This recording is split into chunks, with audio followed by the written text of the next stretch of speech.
Understood. Here's your text, returned exactly as given, with no additions or changes. In the quiet presence of another, we often find something far more powerful than words: attunement. Carl Jung believed that the soul speaks in symbols, dreams, and emotions too delicate for speech.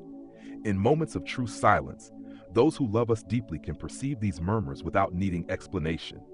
They are not ignoring us, they are absorbing us.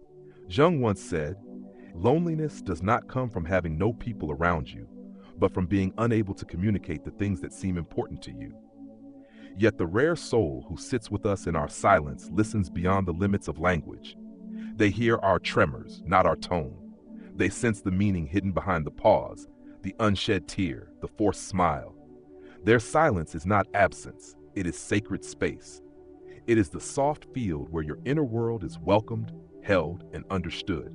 These are the people Jung called mirrors to the soul, not because they reflect us, but because they receive us. To be truly heard without words is a rare form of love. And in that love, the soul begins to speak freely, finally feeling safe enough to be known. Dear everyone, before we continue the program, if you enjoy this topic, please comment number 1. If you'd like me to create more similar content, comment number 2. Don't forget to subscribe to the channel so you won't miss any useful videos. Thank you, and wish you all meaningful moments. Have you ever sat beside someone and said absolutely nothing, yet walked away feeling more deeply understood than in any conversation you've ever had? Maybe it was a friend, a parent, a stranger on a long train ride. There were no words, no questions, no advice, just presence. And somehow that silence felt like healing, like they had seen you. Not the you project into the world, but the quiet self beneath all the noise.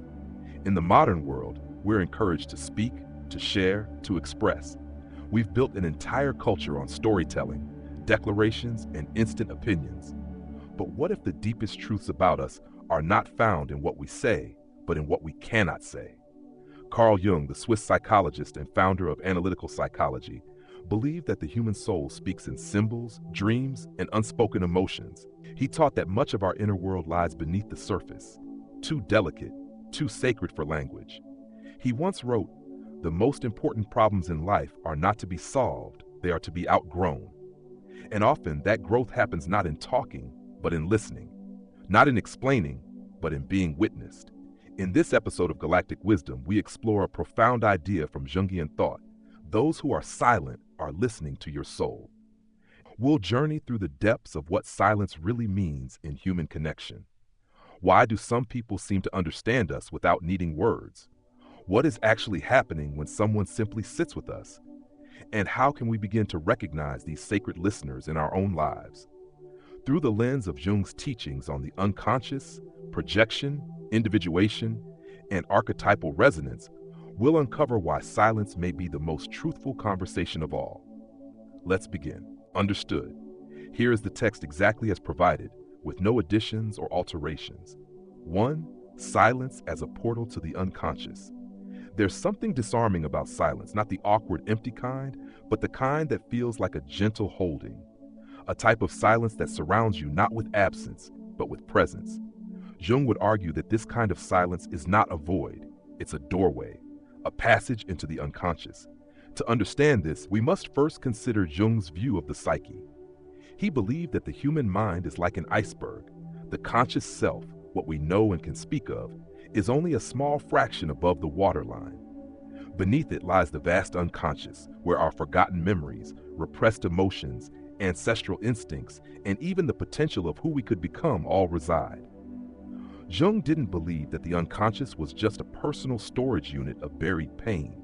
He saw it as alive, dynamic, symbolic, and deeply connected to what he called the self, our total being that includes both light and shadow. The unconscious isn't simply where we hide our wounds, it's where the soul whispers its truth. But here's the paradox. The soul doesn't speak in plain language, it speaks in symbols, dreams, archetypes, sensations, and perhaps most powerfully, it speaks in silence. That's why Jung warned that too much focus on rational thought, constant verbal analysis, or conscious effort can actually drown out the voice of the deeper self. The unconscious resists being cornered by logic. It emerges when the mind softens, when noise fades, when someone sits quietly beside us and just listens. You may have experienced this. Think of the last time you broke down crying in front of someone, not because of what they said, but because they said nothing. They didn't try to fix you. They didn't try to name what was wrong. They were simply there, silent and present, and in that space, something cracked open. That was your unconscious being given a safe stage. Jung called this holding the tension of opposites, the capacity to be with both clarity and confusion, light and shadow, pain and love, without collapsing into quick conclusions or hasty words. True silence is this kind of holding. It invites what we don't yet fully understand in ourselves to begin surfacing. But how does this process unfold between two people? Why does it feel like someone in deep silence is somehow listening to your soul? It begins with energetic attunement. Jung believed that all human relationships are essentially energetic interactions between two unconscious systems. Even when no words are spoken, our unconscious picks up on subtle signals, posture, micro-expressions, breathing patterns, even unspoken longing. We feel seen not with the eyes, but with the heart. And here's where it becomes spiritual. When another person can sit with you in silence, without judgment or ego, they become a vessel. In that moment, they are not projecting their own story onto you. They are allowing your deeper self to emerge in its own way, at its own pace. In Jungian language, they are serving as a container, a psychic space where the unconscious can safely unfold. This is why therapists trained in Jungian analysis are taught to use silence intentionally, not as a withdrawal, but as a profound listening. They are not just listening to what you say, they are listening for what your soul is trying to say underneath. This quality of presence is rare, and it is healing. In silence, you are allowed to not know, to not explain, to not perform. The masks can fall. The persona, the social face we show the world, melts away. And what lies beneath it is your soul. But we've grown afraid of silence, haven't we? In everyday life, silence often gets mistaken for disinterest, discomfort, or emotional distance. We're trained to fill gaps with small talk, reassurances, or solutions. We rush to speak when someone cries. We feel compelled to explain ourselves when we're confused. But this compulsion to always respond, always define, is rooted in fear, a fear of what might surface if we didn't fill the space. And that is exactly where Jung invites us to pause. He teaches us that what is unresolved in us, our inner conflicts, our pain, our longings, can only be integrated when we learn to tolerate the silence in which they rise. The person who can remain silent with you and still be present is someone who has made peace with their own depths. Their silence isn't empty, it's earned. This is why sometimes the people who love us most are the ones who say the least when we're in pain. Not because they don't care, but because they understand that our soul is doing sacred work, and they dare not interrupt. In those moments, they're not listening to your words. They're listening to your breath, your stillness, the tiny flicker in your eyes. They're listening to the sacred part of you that you may not even have language for yet. And when someone listens to your soul in this way, through silence, it gives your soul permission to speak back. So the next time someone is silent with you, don't rush to fill the void. Ask yourself, is this a silence of absence or presence? Because if it's the latter, you may be in the presence of someone truly rare, someone who isn't just hearing your story, but someone who is listening to your soul. 2. The sacred listener. Who are they, and why do we trust them so deeply? We often speak of trust as something earned over time, through consistency, through words, through actions. But every now and then, we meet someone and feel an unexplainable sense of safety. We may not know them well. We may not even have shared many details of our life, and yet we feel known, understood, held. Carl Jung believed this sense of connection isn't born in the rational mind, it comes from the unconscious. This section is about the sacred listeners, the rare individuals who seem to understand our unspoken truths, who can sit with us through our unraveling and not flinch, who remain silent not because they have nothing to say, but because they sense that now is not the time for words. And we trust them, not because they give us answers, but because they give us space. So who are these people? And why does their silent presence feel so healing? Let's begin with Jung's concept of the self, not the ego, which is the conscious identity we navigate the world with, but the deeper, total self that includes all our opposites, masculine and feminine, strength and vulnerability, light and shadow. The self is what we are becoming. It is the whole of who we are, waiting to be realized. When someone is in touch with their own self, even just a little, they radiate a kind of inner coherence. They're not perfect, they're not always happy, but they are anchored, present, at peace with their contradictions. This is the beginning of what makes someone a sacred listener. They have faced themselves. Jung observed that people who have confronted their own darkness, what he called the shadow, are far less likely to react in fear or judgment when another person shows theirs. Instead, they recognize the pain, the confusion, the shame, and because they've met these parts in themselves, they don't try to silence them in others. Instead, they offer quiet. They offer presence. This is not to be mistaken with passive disinterest. True sacred listening is incredibly active, but in subtle ways. The listener pays attention to the unsaid. They sense when words are insufficient, when pain is raw, when the moment requires reverence, not reaction. They don't invade. They don't perform empathy. They simply stay. Jung would say they have learned the art of being with suffering, not fixing it. And that makes all the difference. It's important to understand that sacred listening isn't about intellectual understanding. You don't have to know someone's backstory to listen to their soul. You don't need to understand the context of their grief to feel their heart breaking. In fact, often the people who listen most deeply are those who don't interrupt your silence with "I understand," because they know they don't, and they respect the mystery of what you are carrying. Jung wrote, "Knowing your own darkness is the best method for dealing with the darkness of other people."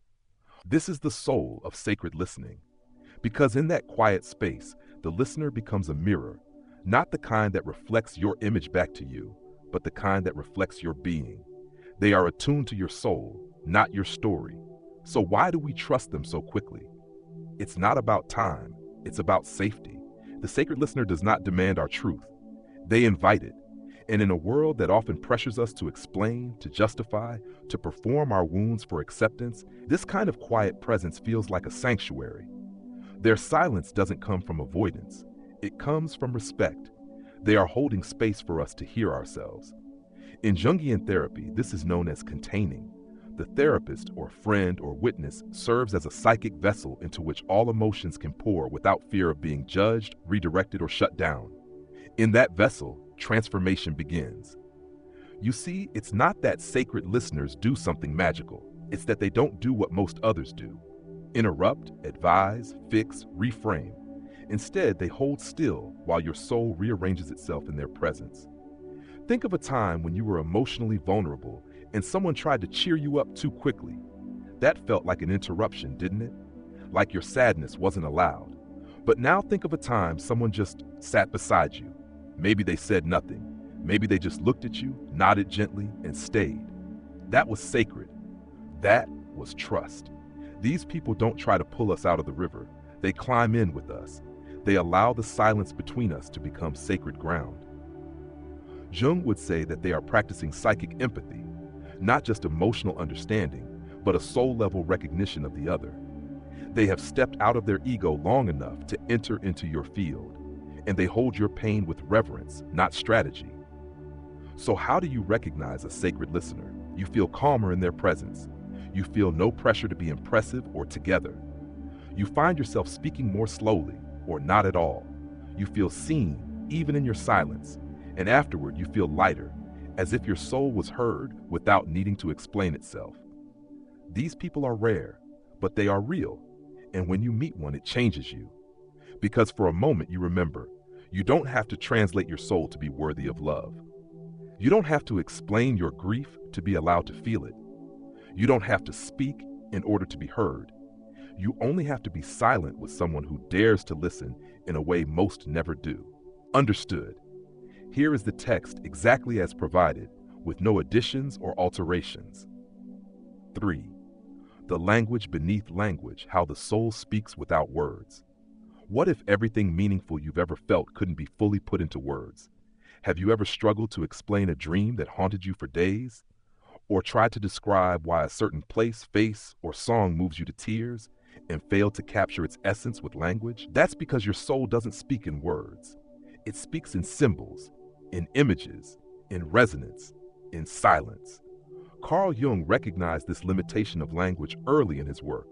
He saw that many of his patients came to therapy not with neatly worded problems, but with dreams, anxieties, sensations, and longings they couldn't explain. They were fluent in their careers, their social roles, even their pain narratives.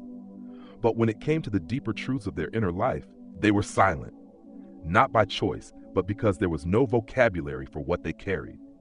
Jung believed that our souls speak in the language of the unconscious. And that language is not linear. It is not analytical. It is poetic. He wrote, "The soul speaks in images." This is a crucial insight, because if we're expecting our deepest selves to speak through rational words, we're listening to the wrong frequency. When someone is silently present with us, what they're really doing is tuning in to the nonverbal signals of the psyche. They're watching for how your face changes when you talk about your childhood. They notice the way your breath shortens when you mention your father. They catch the pause, the microsecond of hesitation when you say, "I'm fine." These are the soul's whispers, and they live beneath the language we've learned to use for survival. You see, language, spoken language, is a gift, but also a defense. From a young age, we're taught how to narrate our experiences in ways that are acceptable, relatable, and logical. But the soul doesn't care about being relatable. It cares about being true. That's why we dream in metaphors, why trauma often shows up as physical symptoms, why intuition doesn't speak to us in complete sentences. It comes as a tug, a pull, a tightening in the gut. The soul's voice is soft. It's not silent, but it does not shout. So what happens when someone listens without demanding explanation? They give our soul permission to speak in its native tongue. That might look like tears falling without reason, or laughter in the middle of grief, or a long pause in conversation where nothing is said, but everything is shared. In that space, a new kind of communication begins, one that is felt rather than heard. This is the realm of symbolic knowing, something Jung explored deeply. He believed that symbols, archetypal images that hold universal meaning, emerge from the collective unconscious and carry truths we can't yet put into words. A sacred listener doesn't rush to decode these symbols. They allow you to sit with them, to let them unfold. They might ask, "What does this image feel like to you?" instead of, "What does it mean?" Because they know meaning is discovered, not defined. Think of someone telling you a dream. The inexperienced listener might try to interpret it too quickly. "Oh, a snake? That must mean danger." But the sacred listener asks, "What was the snake doing? How did it make you feel?" They listen with curiosity, not control. They follow the emotional thread, not the intellectual map. And this applies not just to dreams, but to our daily emotional language. When you say, "I don't know what's wrong, I just feel off," the sacred listener doesn't press you to clarify. They stay with that fog, that wordlessness, because they know that's where the real message is forming. This is what Jung referred to as amplification, holding an image or feeling gently in consciousness until it begins to reveal its deeper layers, not through force, but through attention. Silence is part of that attention. It's important to understand that this isn't about mystical thinking or passive waiting. It's a deep psychological practice, an honoring of how the psyche actually works. The sacred listener helps you feel what you could not previously feel. They don't impose meaning. They don't organize your experience into a tidy narrative. Instead, they help you slow down long enough to hear what your soul is trying to say. Sometimes this leads to insight. Sometimes it leads to more questions, but always it leads deeper inward. Jung would say that every person carries within them an untold story, and the task of healing is not to write that story prematurely, but to listen to it as it writes itself. That's why silence is not the absence of dialogue. It is a different kind of dialogue. It's the dialogue of presence, of soul to soul, of the seen and the unseen. And in that space, the most important truths often emerge, not because they were spoken, but because they were received. So when you sit with someone and feel like crying without knowing why, or when a memory arises without context, or when you fall into stillness and something in you begins to stir, know that this is your soul speaking in its own ancient, sacred language. And the one who listens without words They are fluent in that language. 4. Projection and the misinterpretation of silence, when listening is replaced by assumption. Silence, as we've explored, can be sacred, but in the absence of awareness, it can also be deeply misunderstood. Have you ever felt anxious when someone didn't respond to your message right away? Or interpreted a loved one's quietness as disapproval, indifference, or even betrayal? The mind starts to spiral, writing entire stories about what their silence must mean. Carl Jung offers a critical lens to understand this reaction: projection. Projection is a psychological defense mechanism in which we unconsciously attribute our own feelings, fears, or internal conflicts to someone else. It's not something we do intentionally. It's how the psyche manages what it cannot yet face directly. And silence, with all its ambiguity, becomes the perfect canvas. In Jungian psychology, projection is one of the most potent and subtle forces at play in human relationships. We are all walking around seeing the world not as it is, but as we are. And when we're met with silence from another person, our unconscious rushes in to fill the gap, often with fears we haven't yet named. For example, if we carry a wound of abandonment, we might interpret a friend's quietness as rejection.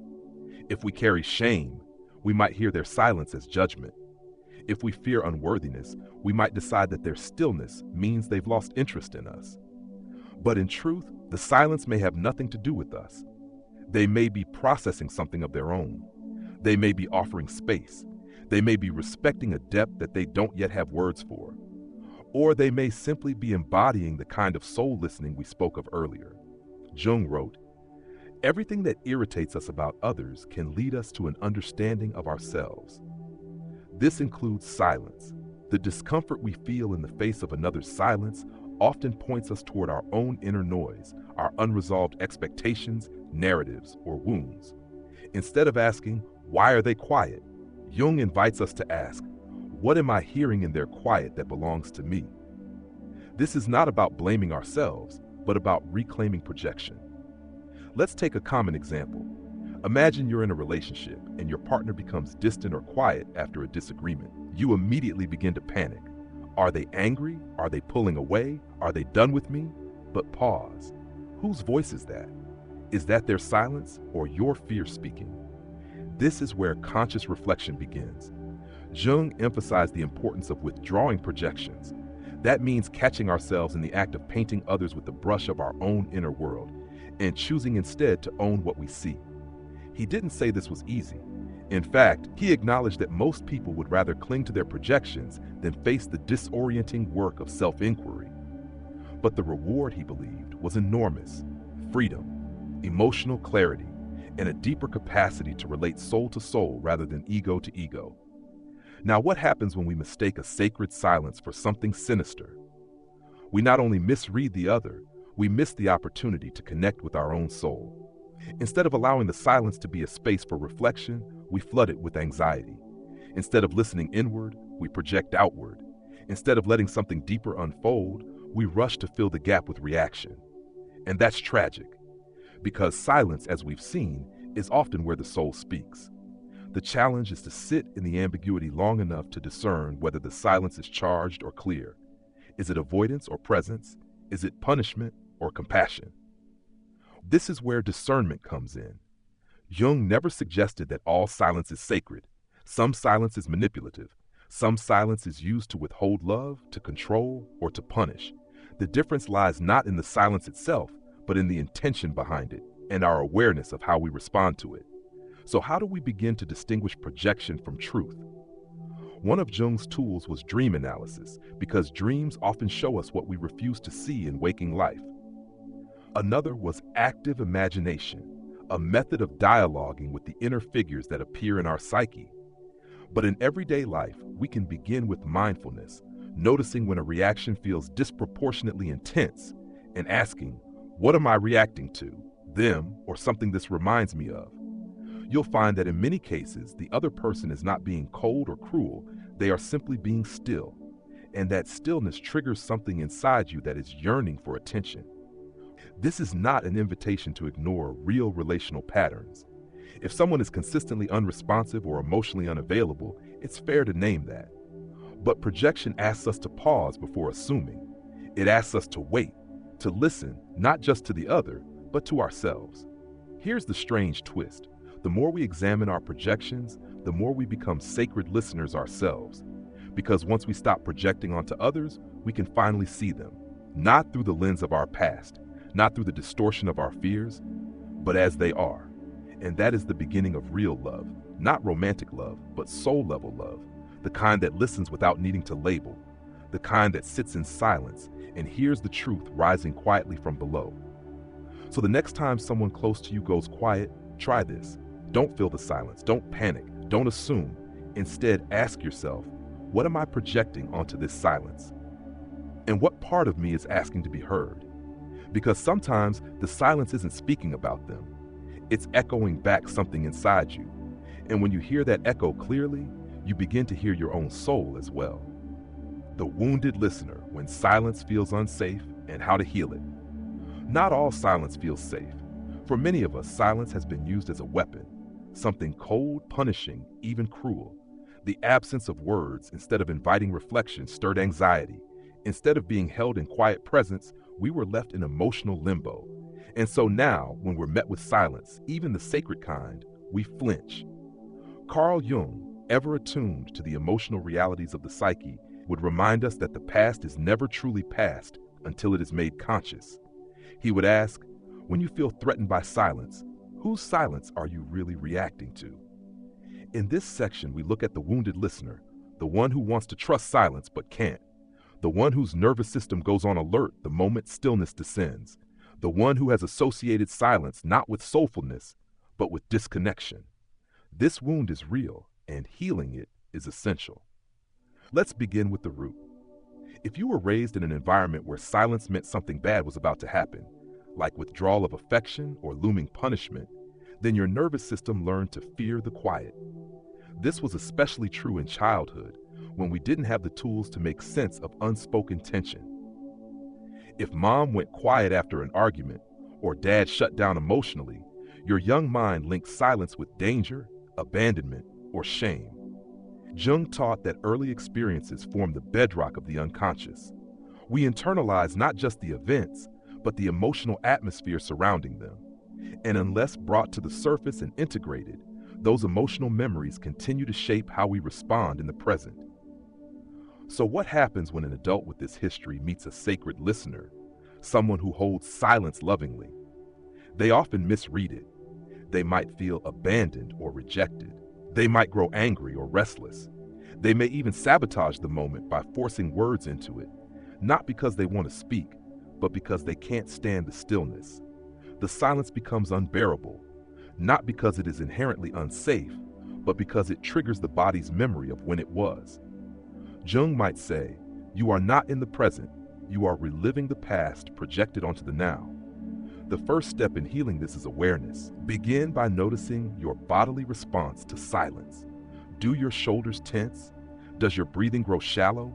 Does your mind race to interpret the other person's silence in the worst possible light? These are signs not of reasoned judgment, but of a wounded listener trying to protect themselves from an old hurt. Now here's something vital. There is no shame in this. The wounded listener is not broken. They are wise. Their body has learned what to fear based on real experiences. Their hypervigilance is a survival skill. But now, with more awareness, they have the opportunity to ask, is this silence the same as the one I once feared? Or is this something new, something kinder, more spacious, more honest? Jungian healing is not about suppressing these responses. It's about integrating them, bringing the wounded part into the light of consciousness and saying, I see you.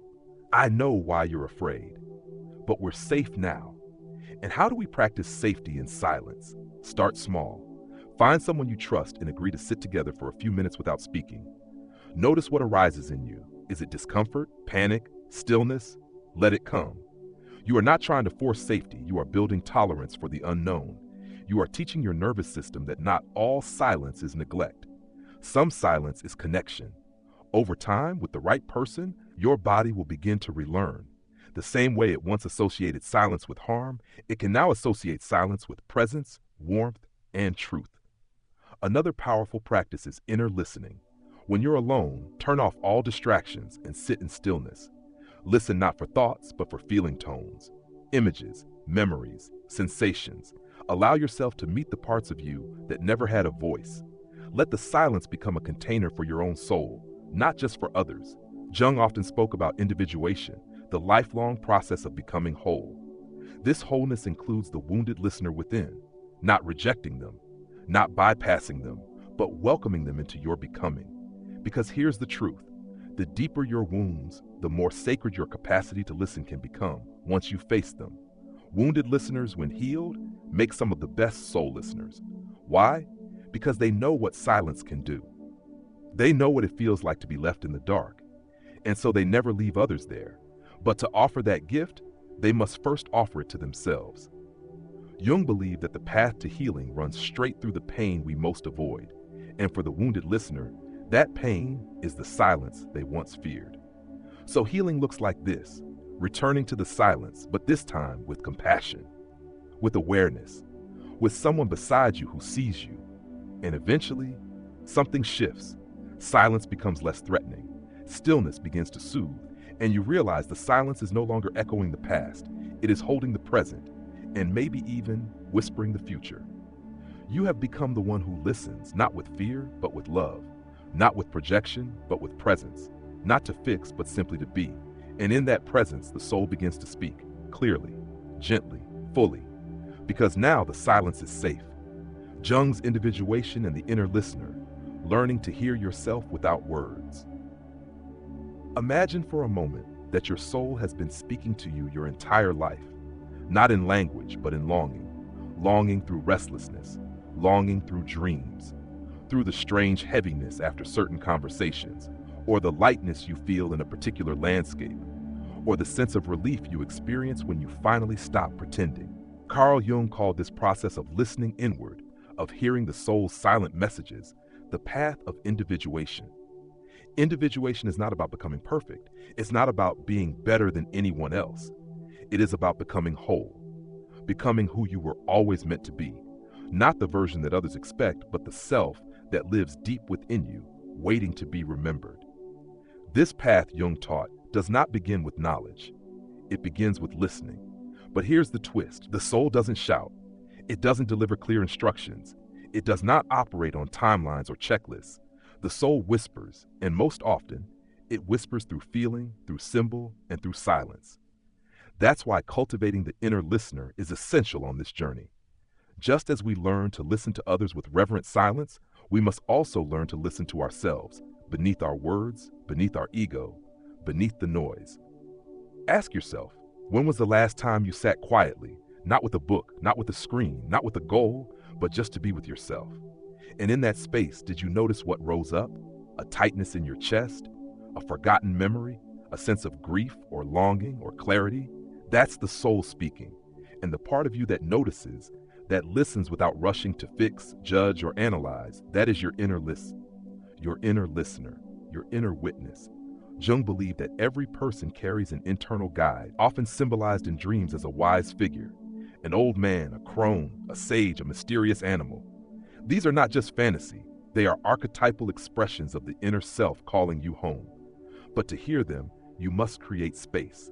You must practice silence. This is not the silence of detachment. It is the silence of presence. When we quiet the external world, we begin to notice the richness of our inner one. And what we find there may surprise us. We may discover sadness we've ignored, joy we've suppressed, dreams we've abandoned, truths we've hidden even from ourselves. This is why many people fear silence, because to sit in true stillness is to finally meet yourself. And that can be terrifying at first. But Jung would assure you, this meeting is sacred. It is the beginning of becoming who you truly are. He wrote, "Your vision will become clear only when you look into your heart. Who looks outside dreams. Who looks inside awakes. To look inside is to awaken, and to awaken is to listen." One of the tools Jung offered for cultivating the inner listener was active imagination. This technique invites you to enter into dialogue with the figures, emotions, and symbols that arise from within. You might close your eyes and ask a feeling what it wants, or you might draw an image from a dream and reflect on its message. The goal isn't to analyze, it's to relate. This is a radically different approach from traditional self-help advice. Rather than controlling your thoughts or fixing your feelings, Jung invites you to befriend them, to treat them as voices from the soul, to listen. And the more you listen, the more coherent your inner world becomes. You begin to recognize patterns, not just of thought, but of energy. You notice which parts of you feel exiled and which dominate the stage. You begin to hold space for the full range of your experience.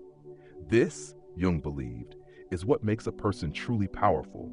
Not the suppression of their chaos, but their integration of it. Not their ability to perform perfection, but their willingness to become whole. And here's the gift. The deeper you go in listening to yourself, the more deeply you can listen to others. You stop needing them to validate you. You stop projecting your pain onto their silence. You stop interpreting their mystery as threat. Because you've learned to hold your own silence. You've made peace with your own depths. And so you can meet them soul to soul without needing anything to be different. This is the heart of sacred relationship. Not a bond built on words, but on resonance. Not on performance, but on presence. When two people have both met their inner listener, their connection becomes almost mystical. They don't need to explain themselves. They don't need constant affirmation. They are simply with one another, rooted, aware, attuned, and their silence is not absence, it is communion. So if you are seeking connection, begin with yourself. If you long to be understood, start by listening, truly listening to the parts of you you've ignored. If you fear being alone, spend time in stillness and meet the one who has always been with you, your soul. Because once you can sit with yourself in silence, you'll never be lonely in the same way again. You will have found the truest listener of all, and that listener is you. Law 7, Archetypes of the Listener: the wise one, the mirror, and the silent companion. Across time and culture, there have always been figures who hold silence not as absence, but as power. The sage in the mountains who rarely speaks but sees all. The grandmother who listens with her eyes, not her voice.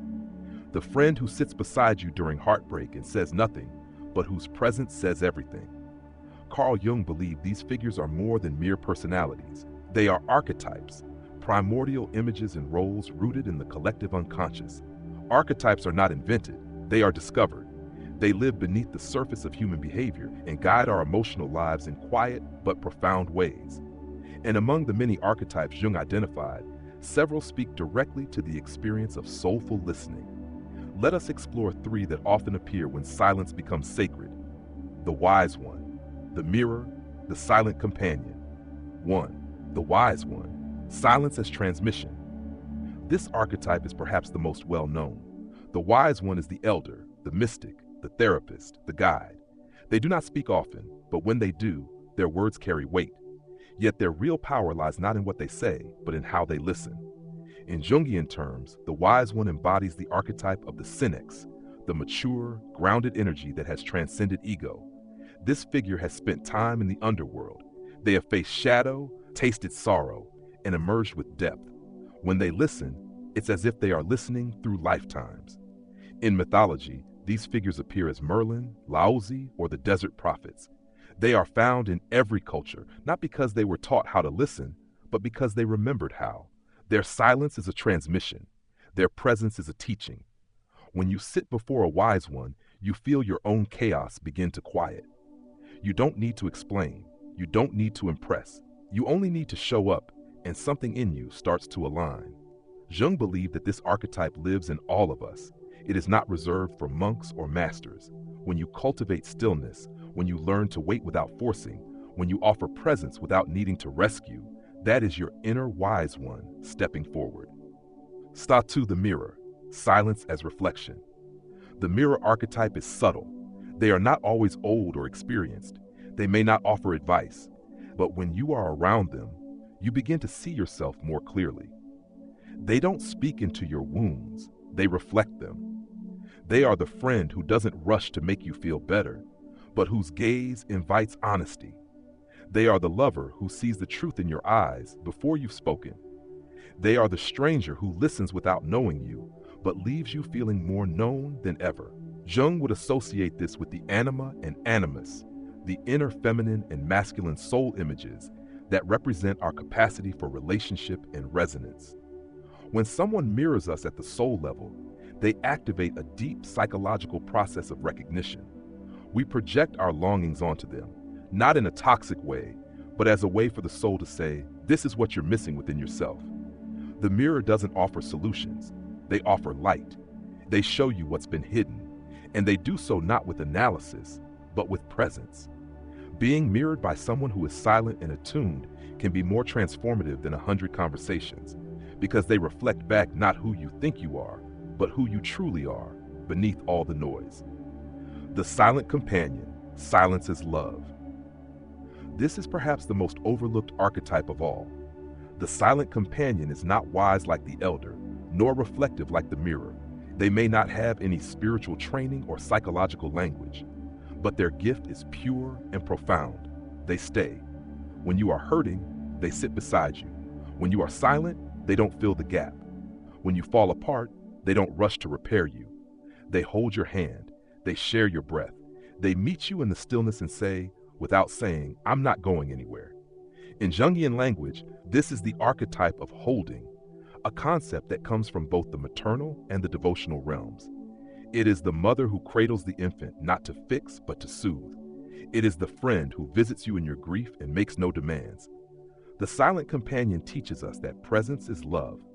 They remind us that healing does not require heroic effort. Sometimes all we need is for someone to be there, not with solutions, not with strategies, just with us. And in their silence, we are allowed to breathe. These archetypes, the wise one, the mirror, and the silent companion, live in all of us. They are not roles we perform. They are qualities we embody when we drop our masks and meet each other soul to soul. When we learn to listen without needing to fix, to reflect without judgment, to stay without fear, we become living symbols of healing. Not because we do anything dramatic, but because we offer the rarest gift of all, unconditional presence. And in that space, the soul begins to speak. The past begins to soften. The heart begins to unfold. You may never call yourself a healer. You may never use the word archetype. But if you've ever sat with someone in silence and held space for what they could not yet say, then you too have become a sacred listener. Sacred listening in relationships, romantic, familial, and platonic silence. Every meaningful relationship has moments that fall beyond words, a lingering glance, a quiet drive together. The way someone hands you a cup of tea when they sense you're hurting. No commentary, no explanation, just presence. These moments may seem small, but Jung would say they are everything. Because in those quiet moments where the need for language falls away, the soul enters the room. And yet, in most relationships, we've been trained to do the opposite, to speak, to fix, to analyze. Silence is often misread as disinterest, stillness mistaken for emotional distance. But Jung's work invites us to reimagine intimacy, not as verbal fluency, but as the ability to listen beyond words. In this section, we explore how sacred silence plays out in three of our most important relational arenas: romantic, familial, and platonic connections.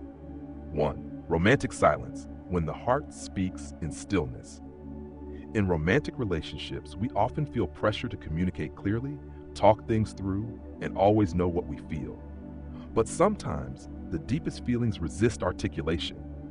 They live in the space between touches, in the sigh that escapes before speech, in the eyes that say more than paragraphs ever could. When partners learn to be silent together, not as avoidance but as attunement, they access a different kind of intimacy. Jung would say they're shifting from egoic interaction to soul-level recognition. You may have experienced this, lying beside someone, saying nothing, and feeling completely known, or watching a sunset together and sensing the same quiet reverence in each other's breath. In these moments, the relationship ceases to be about identity, roles, or performance. It becomes a sacred vessel for mutual presence. But this can only happen when both people have made peace with their own silence. If one person fears the quiet, interprets it as rejection, or rushes to fill it with reassurance, the opportunity is lost. That's why individual healing is so vital to relational depth. Two people who've listened to their own souls can sit in stillness without fear. And that stillness becomes the truest kind of love, one that doesn't need to be spoken to be felt. 2. Familial silence, the legacy of unspoken emotion. Family relationships are where we often learn what silence means, and too often, it means danger. Generations of emotional repression, especially in traditional or trauma-affected families, have made silence into a kind of emotional void. The father who doesn't speak when angry, the mother who withdraws when hurt, the siblings who avoid difficult topics because they were never modeled how to stay present in pain. Jung saw this clearly. Our families pass down more than genes. They pass down emotional languages and silences. He called this the family complex, a web of unconscious dynamics that shapes our inner life long before we can name them. So when we enter adulthood, we may unconsciously carry the belief that silence equals abandonment or silence equals shame. Healing this requires reprogramming. It begins when we become the silent presence we didn't receive. For instance, sitting with a grieving parent without forcing them to talk, listening to a child without correcting their feelings, being in the same room with a sibling after conflict, not to hash it out, but just to be and let the nervous system slowly reattune. These moments matter. They begin to rewrite the emotional blueprint. They teach the body that silence can be safe, even sacred, that we don't need to speak everything to be connected. It also helps to name it gently. I'm here. I don't need you to talk. I just want to sit with you. That kind of language, paired with quiet presence, creates healing not just for the moment, but for the entire family line.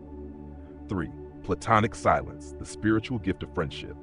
We often assume that friendship is built through shared laughter, long conversations, or mutual experiences, and it is. But the most enduring friendships also carry something else: comfort in silence. Think of the friend you can spend hours with without the pressure to entertain. The one who doesn't flinch when you go quiet.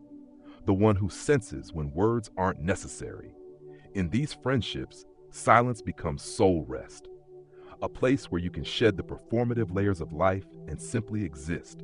Jungian thought values these relationships deeply. In many ways, friendship is where individuation, the becoming of your whole self, is most freely supported. Because unlike family or romantic partnerships, friendships often give more spaciousness, more choice, more opportunity for nonverbal resonance. The platonic sacred listener is often the first one to hear your soul speak because they expect nothing from it. They simply witness, and that is a gift beyond measure. If you have a friend like that, cherish them. If you are that friend for someone else, honor that role.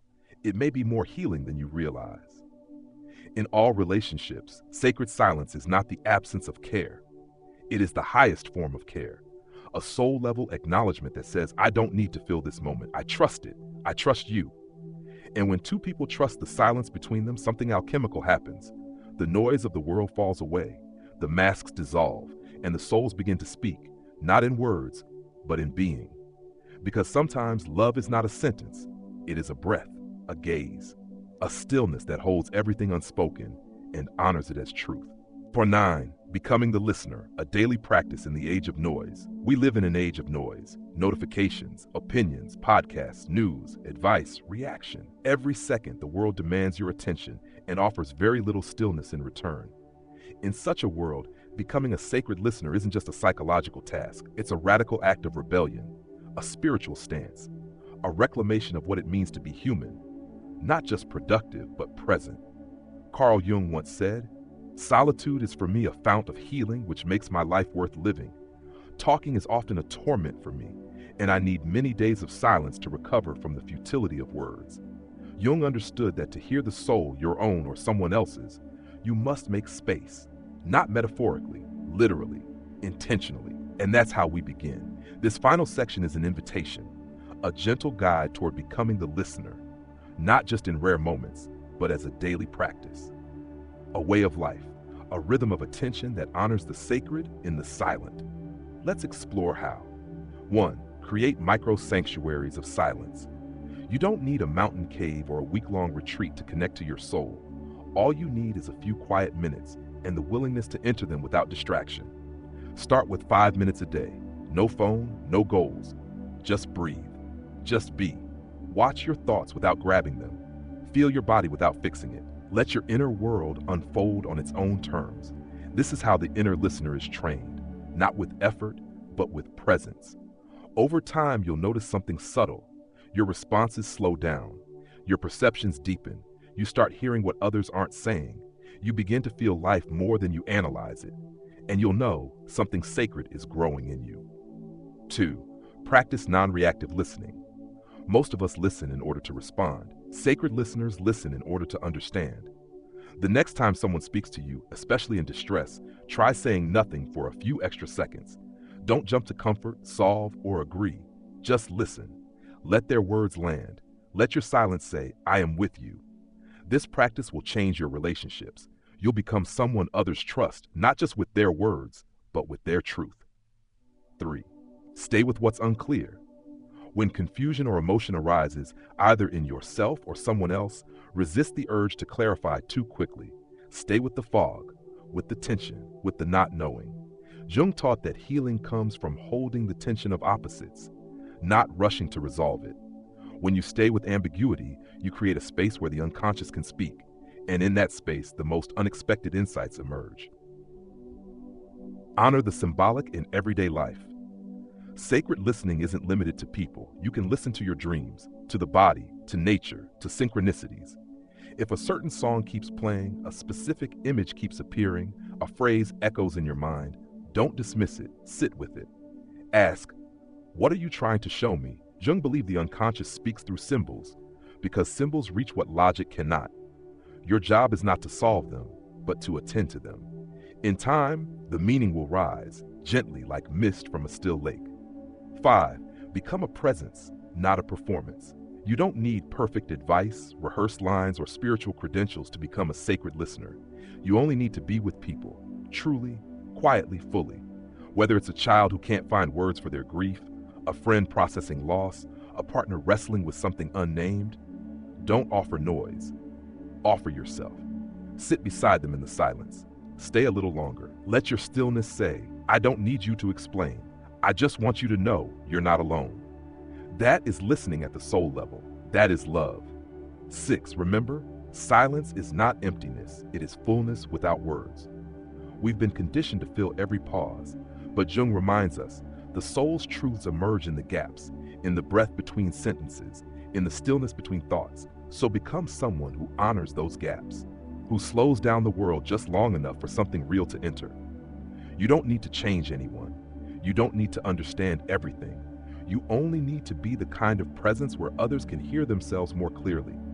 And in doing so, they will hear something deeper still, their own soul. You are the listener. In a world that demands expression, you offer space. In a world addicted to speed, you move with stillness. In a world drowning in language, you offer the sacred balm of silence. And through your presence, the people around you begin to remember what they forgot, that they too carry something worth hearing, even when they can't say it, especially when they can't say it, because those who are silent are not ignoring you. They may be listening to your soul, and now you are too. In a world where noise is constant and understanding is rare, becoming the listener is a quiet revolution. As Carl Jung reminded us, true healing begins not with more answers, but with deeper presence. If you've made it to the end of this journey with us, take this with you. Silence is not an absence to be feared. It is a sacred space, a soft invitation, a soulful conversation happening just beneath the noise. And those who are silent, they may be listening in the most profound way, not just to your words, but to your soul. Thank you for being here with us on Galactic Wisdom. If this episode resonated with you, let us know in the comments. When was the last time someone listened to you, not with words, but with presence? What does silence mean to you? If you found peace, insight, or reflection in today's program, don't forget to like, subscribe, and share this video with someone who might need a little stillness in their life. We post new long-form explorations every week, diving into psychology, spirituality, and soul truths that echo across the stars. Until next time, may your silence be sacred, may your soul be heard, and may you always find wisdom among the galaxies within. Subscribe to Galactic Wisdom for more soul-deep journeys. Turn on notifications so you never miss a moment of stillness. Let's keep the conversation going in the comments below.